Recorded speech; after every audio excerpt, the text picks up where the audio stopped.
ઓમ શ્રી ગણેશાય નમઃ. જય શ્રી કૃષ્ણ મિત્રો. આજે આપણે સાંભળીશું સોમવતી અમાસની કથા. સોમવતી અમાસ આવી રહી છે, ખૂબ જ પવિત્ર છે. તો આ કથા જો મિત્રો સારી લાગે તો વિડીયોને લાઈક કરજો, શેર કરજો અને મારી ચેનલને સબસ્ક્રાઈબ જરૂર કરજો અને કોમેન્ટ બોક્સમાં ભગવાનનું નામ પણ જરૂર લખજો. પ્રેમથી બોલો ઓમ નમઃ શિવાય. આમ તો મિત્રો એક વર્ષમાં 12 અમાસ આવે છે અને જ્યારે સોમવાર હોય અને અમાસ હોય તો તેનું મહત્વ અનેરું અનેક ગણું વધી જાય છે અને આપણે તેને સોમવતી અમાસ કહીએ છીએ. સોમવતી અમાસનું વ્રત કરનારે સવારે વહેલા પવિત્ર જળમાં સ્નાન કરી પીપળાના ઝાડની પૂજા કરવી અને ઘીનો દીવો પ્રગટાવવો અને 8 જાતના ફળ લઈને 108 વાર પ્રદક્ષિણા કરવી. 108 પ્રદક્ષિણા કર્યા પછી એ ફળ ભગવાનને અર્પણ કરવા અને સૂતરવીટીને પણ પ્રદક્ષિણા કરી શકાય છે. મિત્રો, તમને હું જણાવી દઉં કે સોમવતી અમાસના દિવસે આ 5 વસ્તુઓનું ખૂબ જ મહત્વ છે. એમાં પહેલું મૌન વ્રત, બીજું પીપળાનું પૂજન, ત્રીજું શ્રી હરિ ભગવાન શિવજીની પૂજા, શ્રી હરિ વિષ્ણુની પૂજા, ચોથું ગંગા સ્નાન, પાંચમું સૌભાગ્યવતી કામના. જો સોમવતી અમાસના દિવસે આ 5 વસ્તુ કરી લઈએ તો પણ અમાસનું ફળ મળી જાય છે અને કોઈ સંજોગવશ જો આપણાથી અમાસનું વ્રત ન થાય તો પણ ચાલે જો આ 5 વસ્તુ કરી લઈએ તો. મૌન વ્રત સૂર્યોદયથી સૂર્યાસ્ત સુધી કરી શકાય છે તો પણ એનું ફળ મળે છે. ભગવાન શ્રી કૃષ્ણએ ગીતામાં કહ્યું છે કે વૃક્ષમાં હું પીપળો છું, માટે પીપળાના ઝાડનું પૂજન કરવું એટલે શ્રી કૃષ્ણની પૂજા કરવી સમાન છે. પીપળાના પૂજન કરવાથી ભગવાન કૃષ્ણની પૂજા સમાન ગણાય છે. આ ઉપરાંત પીપળામાં પિતૃઓનો પણ વાસ છે, માટે જો પીપળાના ઝાડની પૂજા કરીએ, પાણી રેડીએ તો પિતૃઓને પણ આપણને આશીર્વાદ મળી જાય છે. અને બ્રહ્મા વિષ્ણુ મહેશનો વાસ પણ પીપળાના ઝાડમાં છે, માટે પીપળાનું પૂજન કરવું એટલે ત્રિદેવની પૂજા કર્યા બરોબર છે. સોમવતી અમાસના દિવસે શિવ પાર્વતીની પૂજા કરવાથી અખંડ સૌભાગ્યવતીના આશીર્વાદ મળે છે. અને મિત્રો, આ દિવસે ગંગા સ્નાનનું ખૂબ જ અનેરું મહત્વ છે. આપણે જો એ પ્રશ્ન કરીએ કે ગંગાજી ક્યાંથી આવે છે, તો આ પ્રશ્નનો જવાબ આપતા ગંગાજી શિવજીની જટામાંથી આવે છે. તો ગંગાજી શિવજીને સ્પર્શ કરીને આવે છે, મતલબ આપણે ગંગા સ્નાન કર્યું, મતલબ આપણે શિવજીને સ્પર્શ કર્યો. અને ગંગાજીમાં સ્નાન કરવાથી આપણા બધા જ પાપ ધોવાઈ જાય છે. શિવજીની જટામાંથી ધરતી પર અવતરિત થાય છે ગંગાજી, માટે આપણે જે કોઈ જાણે અજાણે પાપ કર્યા હોય તે નષ્ટ પામે છે. માટે આ સોમવતી અમાસના દિવસે ખાસ પવિત્ર ગંગા નદીમાં સ્નાન કરવાનું ખૂબ જ મહત્વ છે. જો આપણાથી નદીમાં સ્નાન કરવા ન જઈ શકાય તો આપણે આપણા નાવાના પાણીમાં પણ ગંગાજળના ટીપા પાડી, ગંગાજળ થોડું પાડી અને એ સ્નાન પણ આપણે કરીએ તો પણ એ ખૂબ જ પવિત્ર છે. કાશીનગરમાં આપણે વાર્તા સાંભળીએ સોમવતી અમાસની. કાશીનગરમાં એક દેવસ્વામી નામના બ્રાહ્મણ રહેતા હતા. તેની પત્નીનું નામ હતું ધનવતી. તેની પત્નીને બ્રાહ્મણને 7 છોકરા અને 1 છોકરી હતી. છોકરીનું નામ હતું ગુણવતી. ગુણવતી તો ગુણોનો ભંડાર. તેના મંગળચરણથી ઘરમાં બધા ખુશ અને પ્રસન્ન રહેતા. તેની ભાભીઓ પણ ગુણવતીને ઘણું હેત રાખતી, એના ઉપર ઘણો વાલ કરતી. એક દિવસ એક બ્રાહ્મણ દેવ એમના ઘરે ભિક્ષા લેવા આવ્યા તો 7 વહુઓ ભિક્ષા લઈને બહાર આવી બ્રાહ્મણને ભિક્ષા આપી. બ્રાહ્મણે સૌને અખંડ સૌભાગ્યવતી રહો એવા આશીર્વાદ આપ્યા 7 વહુને. પછી ગુણવતી ભિક્ષા લઈને આવી તો એ બ્રાહ્મણે ગુણવતીને જોઈ રહ્યા અને થોડી વાર પછી તે બ્રાહ્મણે ગુણવતીને આશીર્વાદ આપ્યા કે બહેન ધર્મવતી થા. આમ કહીને બ્રાહ્મણ ચાલતા થયા. થોડી વાર પછી તે ગુણવતી એની મા પાસે આવી અને કહી, મા, પેલા બ્રાહ્મણે બધી ભાભીને અખંડ સૌભાગ્યવતીના આશીર્વાદ આપ્યા અને મને ધર્મવતી થા એવું કેમ કહ્યું? મને આવું કેમ કહ્યું મા? પુત્રની વાત સાંભળી ધર્મવતીને પણ નવાઈ લાગી કે હા, વાત તો ખરી છે.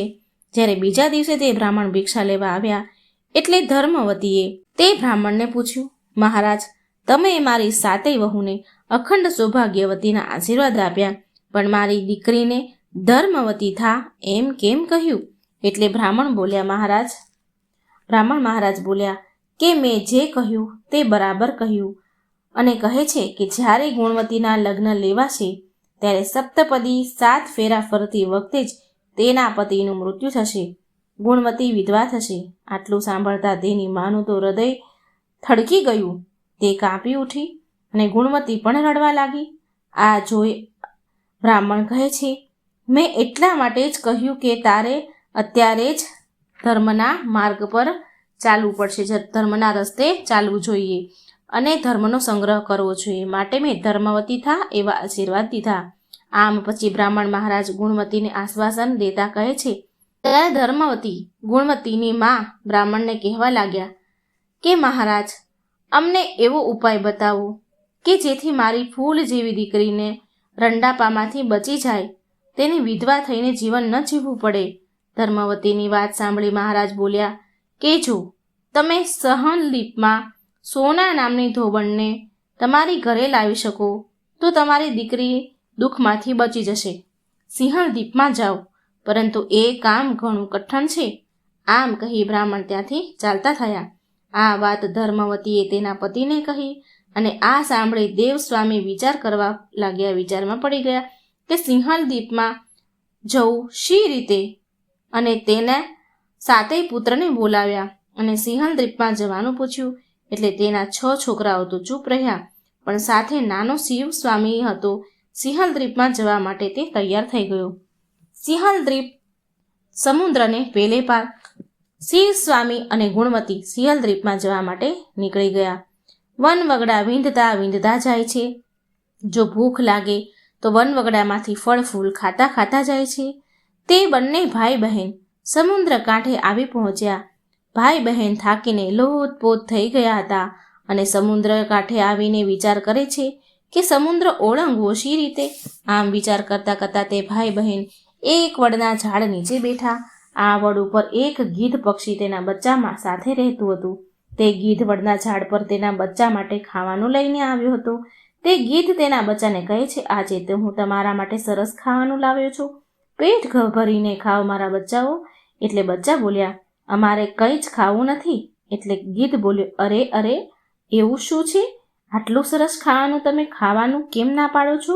એટલે બચ્ચા બોલ્યા કે આ ઝાડ નીચે જે બેઠા છે તે બંને ભાઈ બહેન કેટલાય દિવસથી ભૂખ્યા છે.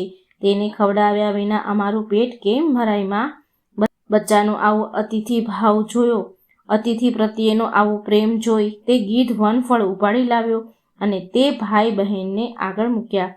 ગીધને જોઈને શિવ સામે બોલ્યા, હે ગીધરાજ, અમારું કામ ન થાય ત્યાં સુધી અમને ખાવાનું ગળે કેમ ઉતરે? અમારે સિંહલદ્વીપમાં સોના ધોબણને ઘરે જવું છે. કોઈ ઉપાય બતાવો તો સારું. આ સમુદ્ર અમે કેવી રીતે પાર કરીશું? આ સાંભળી ગીધ બોલ્યો, તમે ચિંતા ન કરો, હમણાં જ તમને સિંહલદ્વીપમાં પહોંચાડી દઉં છું. તમે નિરાતે જમી લો. ગીધની વાત સાંભળી ભાઈ બહેન મનને શાંતિ વળે છે. મને શાંતિ થઈ અને વનફળ ખાઈ લીધા. આ ગીધ સામાન્ય ગીધ ન હતો. આ ગીધ જો ધારે ને તો 10 માણસોને સામટા ઉપાડી શકે તેવો બળવાન હતો. તેણે પોતાની પીઠ ઉપર ભાઈ બહેનને બેસાડી દીધા અને તે આકાશ માર્ગે ઉડવા લાગ્યો. ગીધ ઘડીક વારમાં જ ઉછળતા સાગરને પહેલે પાર પહોંચી ગયો અને સોના ધોબણના ઘર આગળ બંને ભાઈ બહેનને ઉતારી દીધા. સવાર થવાની હજી વાર હતી કે ભાઈ બહેન વિચાર કરી રહ્યા હતા કે હવે શું કરવું. ગુણવતીએ કહ્યું, ભાઈ, આપણે સોના ધોબણને કઈ સેવા ચાકરી કરીએ તો સોના ધોબણ રાજી થાય. આમ વિચારી ગુણવતીએ તેના ઘર આંગણામાંથી કચરો કાઢવા માંડી. શિવ સ્વામી કુવેથી પાણી ભરી લાવ્યો. ગુણવતીએ સોના ધોબણનું આંગણું સ્વચ્છ કર્યું, લીપી દીધું અને સૂર્ય ઉગે તે પહેલાં તે દૂર જઈને બેઠા. સવાર પડી સોના ધોબણ આળસ મરડીને ઉઠી. તે ઘરની બહાર નીકળી અને તેણે આંગણું જોયું તો તેના આશ્ચર્યનો પાર ન રહ્યો. તે ઊભી વિચાર કરવા લાગી, અરે, મારું આંગણું લીપ્યું કોણે? તે વિચારમાં પડી ગઈ, પણ કંઈ સમજ ન પડી. આમ રોજ ભાઈ બહેન નિત્ય સવારે સોના ધોબણનું આંગણું લીપવા લાગ્યા. એમના ઘરના પાણી ભરવા લાગ્યા. સોના ધોબણ રોજ સવારે જુએ અને નવાઈ પામે. અને આજે તો રાત્રે જાગતી બેસતી રહી. સોના ધોબણ એ વિચાર્યું કે હવે તો હું જોઈને જ રહીશ કે આ કોણ કરે છે. એટલે એક રાતે એ જાગીને બેસી રહી. તે રાતનો છેલ્લો પહોર હતો. ત્યાં તો સોના ધોબણે 2 જણાને આંગણું લીપતા જોયા. સોના ધોબણ દોડી આવીને તેમને પૂછ્યું, ભાઈ, બહેન, તમે કોણ છો? મારું આંગણું રોજ તમે શા માટે લીપો છો? શિવ સ્વામી બોલ્યા, હે બ્રાહ્મણ, હું બ્રાહ્મણનો છોકરો છું અને આ મારી બહેન ગુણવતી છે અને તમને તેડવા આવ્યા છીએ. અમે તમારી સેવા ચાકરી કરીને તમને રાજી કરવા માંગીએ છીએ. સોનાધોબણ તો ચિંતામાં પડી ગઈ કે બ્રાહ્મણના બાળકો મારું ઘર લીપે. તે બોલી ઉઠી, ભાઈ, તમે મારા અતિથિ છો, મારે તમારી સેવા કરવી જોઈએ.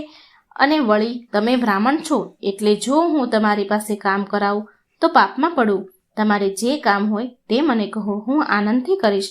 શ્રી સ્વામીએ તેની પોતાની બહેનની બધી જ વાત કરી અને ગમે તે રીતે ગુણવતીના લગ્ન સમયે ઉપસ્થિત રહેવાનો આગ્રહ કર્યો. સોનાધોબણે તેના પોતાના દીકરાની વહુને કહ્યું, હું જાઉં છું. જો આપણે ઘરે કોઈ મરી જાય તો હું આવું ત્યાં સુધી સાચવી રાખજો. આમ કહી સોનાધોબણ તેના વ્રતના પ્રભાવે આકાશ માર્ગે ઉડી. ઘણી વારમાં બધા કાશીનગર આવી ગયા. સોનાધોબણને પોતાને ત્યાં આવી જોઈ ગુણવતીની માતા પિતા તો એને તો ખૂબ આનંદ થયો. આનંદનો પાર ન રહ્યો. ગુણવતીના માતા પિતાએ ઉજ્જૈનના રુદ્ર શર્મા નામે એક ગુણવંત શર્માના છોકરા સાથે ગુણવતીનું વિશાળ કર્યું અને લગ્ન લેવડાવ્યા. ઉજ્જૈનથી જાન આવી પહોંચી. લોકો જાત જાતની અટકળો કરવા લાગ્યા. ચોરીમાં મંગળ ફેરા ફરાવા લાગ્યા. ત્યાં તો રુદ્ર શર્મા બેભાન થઈને નીચે પડ્યો. લગ્ન મંડપમાં હાહાકાર બચ્યો. સગા વહાલા કલ્પાંત કરવા લાગ્યા. સોનાધોબણે બધાને શાંત રહેવા સમજાવ્યા અને સોનાધોબણે સોમવતી અમાસના વ્રતનું પુણ્ય અર્પણ કરીને રુદ્ર શર્મા ઉપર પાણીની અંજળી છાંટવા લાગી. રુદ્ર શર્મા તરત બેઠો થયો. સોનાનો તો આનંદનો પાર ન રહ્યો. ગુણવતી સોનાધોબણના પગે પડી. સોનાધોબણે પ્રેમથી તેની છાતી સરસે લગાવી દીધી. ગુણવતીને સૌની વિદાય લઈને સોનાધોબણ ત્યાંથી ચાલી નીકળી. તે સિંહલ દ્વીપમાં તેના ઘરે આવી પહોંચી. આવે છે માર્ગમાં એક બાઈ કપાસનો ભાર ઉતારીને થાક ખાતી હતી. તે બાઈ બોલે, બહેન, જરા ભાર ચડાવો ને, જરા ભારો મારા માથે પર ચડાવો. સોના બોલી, હે બહેન, મારે સોમવતી અમાસનું વ્રત છે, હું તમને ભાર નહીં ચડાવું. સોનાધોબણ આગળ ચાલી તો આગળ એક બાઈ મૂળાનો ટોપલો લઈને બેઠી હતી. તે બાઈ સોનાને કહે છે, બહેન, મને ટોપલો ચડાવો ને. સોનાધોબણ બોલી, બહેન, મારે વ્રત છે, હું તમને ભાર નહીં ચડાવું. આમ કરી સોનાધોબણ તેના ઘરે ચાલતી થઈ. રસ્તામાં પીપળો આવ્યો એટલે સોનાધોબણે 8 ફળ લઈને 108 પીપળાને પ્રદક્ષિણા કરી અને ભગવાનનું પૂજન કર્યું. સોનાધોબણે જ્યારે સોમવતી અમાસનું પુણ્ય અર્પણ કરીને અંજલિ છાટી હતી તે જ સમયે સોનાધોબણના ઘરે બધા જ પુત્રો તેના મરી ગયા હતા અને બધી વહુઓ અને બીજા સોનાની વાટ જોઈને બેઠા હતા. સોનાધોબણનો પતિ અને એના પુત્રો બધા જ મરી ગયા હતા. બધા જ એની વાટ જોઈ બેઠા હતા. પરંતુ સોનાધોબણે પીપળાની પ્રદક્ષિણા કરી અને ભગવાનનું પૂજન કર્યું. ત્યાં તો તેના મરેલા બધા જ પુત્રો તેનો પતિ સજીવન થયા. સૌ આનંદ કરવા લાગ્યા. ગુણવતી પણ સોમવતી અમાસનું વ્રત કરવા લાગી. આવો આ વ્રતનો પ્રભાવ છે. આવી આ અમાસની વ્રતનો પ્રભાવ છે. તો મિત્રો, કોમેન્ટ બોક્સમાં ભગવાનનું નામ તો જરૂર લખજો અને આ વિડીયોને લાઈક અને શેર પણ જરૂર કરજો. જે આપણે અમાવસ માતાની વાર્તા સાંભળીશું. ખૂબ સરસ પવિત્ર આ વાર્તા છે, માટે મિત્રો પૂરા ધ્યાનથી સાંભળજો. એક ગામમાં એક સાસુ વહુ રહેતા હતા. એ બંને એકલા જ રહેતા હતા અને તેમનો છોકરો વિદેશમાં કમાવા માટે ગયો હતો. સાસુ વહુ બહુ સારી રીતે રહેતા હતા, મા દીકરીની જેમ. બંને એકબીજાની સારી સંભાળ રાખતા હતા. એક દિવસ વહુએ ખાવાનું ખાધું નહીં, જમી નહીં, તો તેની સાસુએ વહુને પૂછ્યું કે વહુ બેટા, તું આજે કેમ નથી જમી? તો વહુ બોલી કે માં, આજે મારે 3 પનોતી અમાવસનું વ્રત છે, માટે હું નથી જમી. તો સાસુ બોલી, હે વહુ, આ વ્રત શું હોય? આ વ્રત કરવાથી શું ફળ મળે એ મને કહે. તો વહુ બોલી, સાસુમાં, 3 પનોતી અમાસનું વ્રત કરવાથી બહુ પુણ્ય મળે છે. ઘરમાં અન્ન ધનના ભર્યા ભંડાર રહે છે, સુખ શાંતિ રહે છે, અખંડ સુહાગ મળે છે અને પુત્રની પ્રાપ્તિ થાય છે. અને આ વ્રતમાં દરેક વર્ષે અલગ અલગ ખાવાનું હોય છે અને ભગવાન વિષ્ણુના મંદિરમાં જઈ અને દાન પૂન કરવાનું હોય છે, પછી બ્રાહ્મણોને દાન દેવાનું હોય છે. આ વ્રતમાં પહેલા વર્ષે સાકર, ઘી અને ચોખાથી બનેલું જમવાનું ખાવાનું હોય છે. પહેલા વર્ષનું વ્રત પૂરું થાય પછી 1.25 કિલો ચોખા અને 1 વાટકી ઘી અને 1 વાટકી સાકરનું દાન આપવાનું હોય છે બ્રાહ્મણને અથવા મંદિરમાં. બીજા વર્ષે જવ, ઘી અને સાકરથી બનેલું જમવાનું ખાવાનું હોય છે અને બીજા વર્ષે વ્રત પૂરું થાય તો 1.25 કિલો જવ, 1 વાટકી ઘી અને 1 વાટકી સાકરનું દાન કોઈ મંદિરમાં ચડાવવું અથવા કોઈ બ્રાહ્મણને આપવું. ત્રીજા વર્ષે ગોળ, તેલ અને ઘીથી બનેલી વાનગી ખાવી જોઈએ. જ્યારે ત્રીજા વર્ષનું વ્રત પૂરું થાય તો 1/2 કિલો તેલ, ગોળ અને 1 વાટકી ઘી કોઈ મંદિરમાં આપવું અથવા કોઈ બ્રાહ્મણને દાન આપવું. આને તલ પનોતી અમાવસ પણ કહેવાય છે. પછી વહુ બોલી, જો આ વ્રતનું સંકલ્પ લીધું હોય તો આ વ્રત પૂરું કરવું ખૂબ જ જરૂરી છે. જો પૂરું ન કરી શકાય તો ઘરમાં ઝઘડા અને અશાંતિ આવે છે. ત્યારે સાસુમાં બોલે છે, મારી તો ઉંમર થઈ ગઈ છે વહુ બેટા, પણ તું આ વ્રત કર. અને વહુ આ વ્રતનું આરંભ કરે છે. પણ એક દિવસ વહુથી કોઈના કહેવાથી ઘઉંની બનેલી રોટલી ખવાઈ જાય છે. એણે ઘઉંની બનેલી રોટલી ખાઈ લીધી અને અમાવસ્યા માતા એનાથી નારાજ થઈ ગયા, ગુસ્સે થયા. જે સાસુ વહુ બહુ પ્રેમથી મા દીકરીની જેમ રહેતા હતા, હવે એ બંનેની અંદર ઝઘડા થવા લાગ્યા. આ જોઈને બધા ગામવાળા પણ હેરાન રહી ગયા, કારણ કે આજ સુધી સાસુ વહુ કોઈ દિવસ ઝઘડ્યા ન હતા.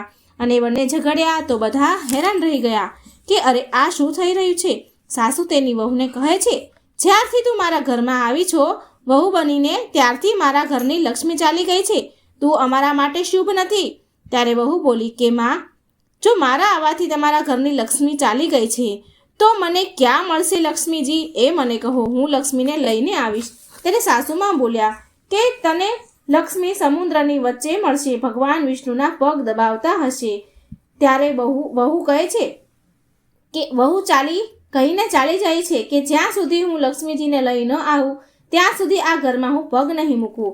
આટલું કહીને વહુ તો મા લક્ષ્મીની શોધમાં નીકળી પડી. ત્યારે તે રસ્તામાં ગઈ તો વચ્ચે એક ગાય માતા એને મળે છે. ગાય માતા વહુને કહે છે કે વહુ બેટા તું ક્યાં જા છો? વહુ બોલ્યા, ગાય માતા, મારા સાસુ મને કહે છે કે મારા આવવાથી ઘરમાં અન્ન ધનની કમી થઈ ગઈ છે અને એના ઘરની લક્ષ્મી ચાલી ગઈ છે, તો હું લક્ષ્મીજીને લેવા માટે જઈ રહી છું. ત્યારે ગાય માતા બોલ્યા, હે બેટા, જો તું જાય છે તો ભગવાનને મારા વિશે પણ પૂછજે. તો વહુ બોલી, ગાય માતા, હું તમારા વિશે શું પૂછું? તો ગાય માતા કહે છે કે જ્યારે પણ મારે વાછડું કે બાળક બચ્ચાને હું જન્મ આપું છું તો એ જીવતા નથી રહેતા, જેવા જન્મે એવા જ મરી જાય છે. તો ભગવાનને પૂછી લેજે કે મારી સાથે આવું કેમ થાય છે, મેં એવા કયા કર્મ કર્યા છે. તો વહુ બોલી, ગાય માતા, હું તમારી વિશે જરૂર એનું નિવારણ પૂછીને આવીશ. આમ કહી વહુ આગળ વધી. હવે આગળ જતા વહુને એક ઘોડી મળી, જેના ગળામાં ઘંટી બંધાયેલી હતી. એ ઘોડી કહે છે, બેટા તું ક્યાં જાય છે? તો વહુએ બધી વાત કહી. તો ઘોડી બોલી કે તું મારા દુઃખનું પણ નિવારણ ભગવાનને પૂછતી આવજે. તો વહુ બોલી, જરૂર પૂછીશ. હા કહીને આગળ વધી. આગળ જતા એક આંધળો અને બહેરો એક વૃદ્ધ માણસ મળે છે. એ પણ વહુને એની સમસ્યા કહે છે અને ભગવાનને પૂછવા માટે કહ્યું. તો વહુ એને પણ હા કહીને આગળ વધી. આગળ જતા વહુને એક ગરડી ડોશીમાં મળે છે, જે હાથ પગથી અપંગ હતા. એ પણ વહુને તેની સમસ્યાને પૂછવાનું કહે છે. તો વહુ એની સમસ્યાને પૂછવા માટે તૈયાર થઈ જાય છે અને એ આગળ વધે. આગળ જતા વહુ બહુ થાકી ગઈ તો એક આંબાના ઝાડ નીચે બેસી જાય છે. તો આંબાનું ઝાડ ખુશ થઈને વહુને કહે છે, બેટા તું ક્યાંથી આવી અને ક્યાં જઈ રહી છો? તો વહુ બોલી કે લક્ષ્મીને લેવા જાઉં છું. તો આંબો પણ તેની સમસ્યા ભગવાનને પૂછવા માટે કહે છે કે મારા ઝાડમાં હંમેશા કેરીઓ ખાટી જ આવે છે, આ વિશે ભગવાનને પૂછતી આવજે ને. પછી વહુએ તેને પણ હા કહી અને પછી આગળ વધી. આગળ જતા વહુને એક તળાવ મળ્યું અને એ વહુને કહે છે કે ભગવાનને પૂછજે કે મારા તળાવનું પાણી આટલું મેલું કેમ છે, કોઈ પણ આ પાણી પીતું નથી. ત્યારે વહુ બોલી, જરૂર પૂછીશ. અને આમ કહીને આગળ વધી. વહુ બહુ દિવસથી જંગલમાં ચાલતા ચાલતા થાકી જાય છે. તેને ભૂખ પણ લાગી હોય છે, પણ તેને ખાધું પીધું ન હતું માટે થાકી ગઈ હતી અને પછી એ જંગલમાં બેભાન થઈને પડી ગઈ. એ સમયે ભગવાન વિષ્ણુ અને માતા લક્ષ્મી ત્યાં વિચરણ કરી રહ્યા હતા. તો માતા લક્ષ્મી ભગવાન વિષ્ણુને કહે છે કે હે નાથ, આ તમારી બહુ મોટી ભક્ત છે, તમે આના દુઃખનું નિવારણ કરો.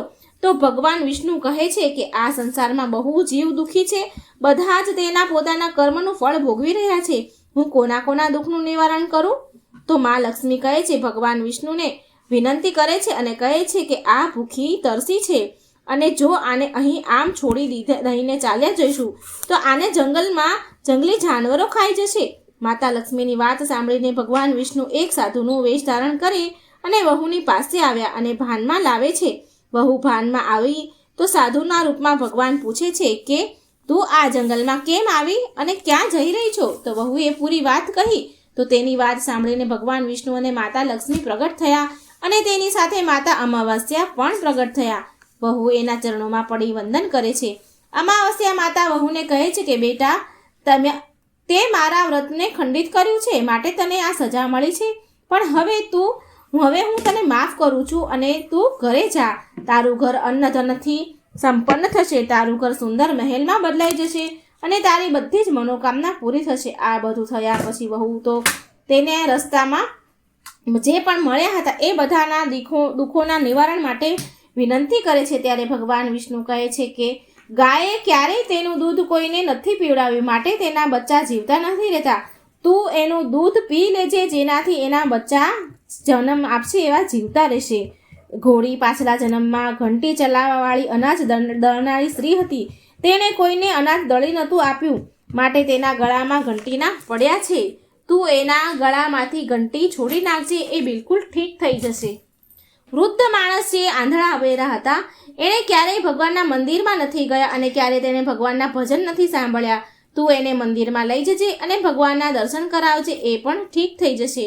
ગરડી ડોશી જે તને મળી હતી, તેણે ક્યારેય તેની જુવાનીમાં દાન પૂર્ણ નથી કર્યા, માટે તેને આ સજા મળી છે.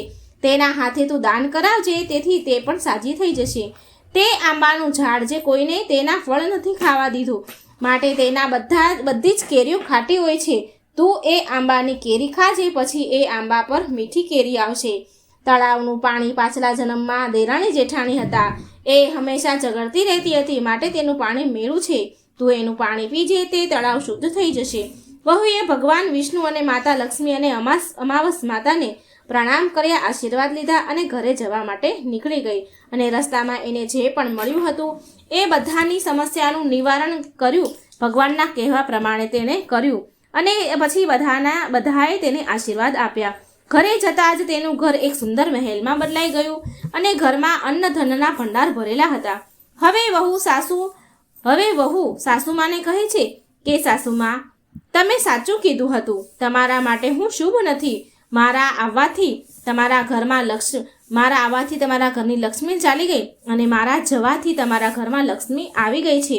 હવે તમે અહીં રહો, હું મરવા જઈ રહી છું. ત્યારે સાસુમાં બોલ્યા કે બેટા, આ બધું તો તારા અમાસના વ્રતનું ફળ છે, જે અમને મળ્યું છે. તું અહીં જ રહીશ, તું ક્યાંય નહીં જા. અને સાસુ વહુ ખુશીથી પછી રહેવા લાગ્યા. એક દિવસ તેનો દીકરો પણ વિદેશથી આવી ગયો અને એના દીકરાએ આ બધું જ જોયું. તો એની માતાએ વહુની બધી જ વાત કહી અને પછી આવી રીતે મા, દીકરો અને વહુ ખુશીથી રહેવા લાગ્યા. અમાવસ્યા માતાની કૃપા વરસી વહુ પર. હે અમાવસ્યા માતા, જેવી કૃપા તમે વહુ પર વરસાવી, સાસુ વહુ પર વરસાવી, એવી સૌ પર વરસાવજો. જય અમાવસ્યા માતા, જય હો ભગવાન વિષ્ણુ, જય મહાલક્ષ્મી. મિત્રો, આ અમાસની વાર્તા સાંભળજો અને બીજાને પણ સંભળાવજો. આપણે સુખી અમાવસ્યાની વાર્તા સાંભળીશું. માતા અમાવસની આ વાર્તા છે, પૂરા ધ્યાનથી સાંભળજો. એક નગરમાં એક રાજા રાજ્ય કરે. તેની પ્રજા બહુ સુખી અને આનંદ અને પ્રેમથી રહેતી હતી. રાજાની રાણી ખૂબ સારી હતી, દયાળુ સ્વભાવની હતી, ધાર્મિક પ્રજા પ્રેમી હતી, ધાર્મિક વૃત્તિની હતી. રાણીના મહેલમાં ખૂબ સુખ, શાંતિ, સંપત્તિ હતું. રાજાના મહેલની સામે એક સાહુકારની હવેલી હતી. રાજાની રાણી અને તેની પત્ની, શેઠ જે સામે સાહુકાર રહેતો હતો એની પત્ની, બંને સહેલીઓ હતી. રાણી પ્રજાને બહુ પ્રેમ કરતી હતી, પ્રજાપ્રેમી હતી, પ્રજા પ્રત્યે ખૂબ આદર ભાવ રાખતી હતી. એક દિવસ સાહુકારની હવેલીમાંથી તેની પત્નીનો રડવાનો અવાજ આવી રહ્યો હતો. એ બહુ જ વિલાપ કરી રહી હતી, બહુ જ દુઃખભર્યું રડી રહી હતી. રાણીએ હવેલીમાંથી રડવાનો અવાજ સાંભળ્યો તો રાણીએ રાજાને આ રડવાનું કારણ પૂછ્યું કે આ કોણ રડી રહ્યું છે, કેમ રડી રહ્યું છે? તો રાજાએ કહ્યું કે તે શેઠની પત્ની રડી રહી છે. એનો પુત્ર મરી ગયો છે, માટે શેઠની પત્ની તે છોકરાની માં બહુ રડીને વિલાપ કરી રહી છે. રાણી બહુ ભોળી હતી. તે રાજાને કહે છે, મહારાજ, દુઃખ શું હોય? દુઃખ કોને કહેવાય? રાજાને એ સમજ ન આવ્યો કે આ દુઃખનો અનુભવ આને કેવી રીતે કરાવું, દુઃખ શું કહેવાય, કેવી રીતે સમજાવવું, એ વિચારમાં પડી ગયો. પછી રાજાએ કહ્યું, રાણી પાછી બોલી, ફરી કહે છે કે મહારાજ, મને કહો ને, દુઃખ શું કહેવાય? ત્યારે રાજાએ કહ્યું કે તું તારા પુત્રને મારી નાખ, તારા કુંવરને મારી નાખીશ તો તને સમજણ પડશે કે દુઃખ કેવું હોય, એનો અનુભવ કેવો હોય, દુઃખ શું કહેવાય. રાણીએ કર્યું એવું. રાણીએ એના કુંવરને મહેલથી નીચે ફેંકી દીધો. મહેલમાં ઉપર જઈ, ધાબે જઈ, છત પર જઈ એના કુંવરને નીચે ફેંકી દીધો. પણ ભગવાનની કૃપાથી, માતા અમાવસની કૃપાથી એનો પુત્ર નીચે ગારાના ઢગલામાં પડ્યો અને એને એક ખરોચ પણ ન આવે, એના શરીર પર એક લીટો પણ ન પડ્યો. રાણી એના કુંવરને જોવા માટે મહેલથી નીચે ઉતરી રહી હતી. એવામાં તો કુંવર સામે દોડીને એની સામે આવી રહ્યો હતો. ફરી પાછું આ જોઈને રાજા તો ચકિત થઈ ગયો કે આટલી ઊંચેથી કુંવર પડ્યો છતાં પણ એ કુંવરને એક ખરોચ પણ ન આવી, કંઈ જ ન થયું. રાણીએ ફરી રાજાને પ્રશ્ન પૂછ્યો કે મહારાજ, દુઃખ શું હોય, દુઃખ કેવું કહેવાય, મને સમજાવો. એ સમયે પડોશી રાજ્યમાં સૈનિકો યુદ્ધ કરી રહ્યા હતા. રાજાએ રાણીને કહ્યું કે હું યુદ્ધ કરવા માટે એકલો જઉં છું. જ્યારે તું મારા મરવાના સમાચાર સાંભળીશ ત્યારે તને દુઃખ શું હોય એ ખબર પડી જશે. રાજા યુદ્ધ કરવા માટે નીકળી ગયો, પણ ભગવાન અને માતા અમાવસની કૃપાથી એ લડાઈ જીતીને રાજા ઘરે આવ્યો. હવે રાજાને પણ આશ્ચર્ય થવા લાગ્યું કે આ શું થઈ રહ્યું છે. યુદ્ધમાં તો એ એકલો ગયો હતો, છતાં પણ એ જીતીને ઘરે આવ્યો. એ સમયે રાણી રાજા પાસે આવી અને ફરી એ પ્રશ્ન પૂછવા લાગી રાજાને કે મહારાજ, દુઃખ શું હોય, મને કહો ને, મને સમજાવો ને. રાજા વિચારમાં પડી ગયો કે રાણીને દુઃખનો અનુભવ કેવી રીતે કરાવવો. રાજાએ રાણીને બોલાવીને કહ્યું કે હવે આપણે ગંગાજીની યાત્રા કરવા માટે જઈ રહ્યા છીએ.